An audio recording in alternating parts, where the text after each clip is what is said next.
అయితే అన్నాడు ఎందుకు వై ఇంజనీరింగ్ చాలా ఉంటాయి.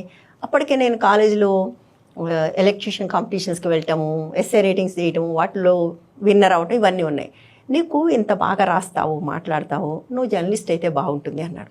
15 ఏళ్ళు నాకు ఇప్పుడు నా బ్రెయిన్లో ఒక జర్నలిస్ట్ అనేది ఎక్కింది అంతే.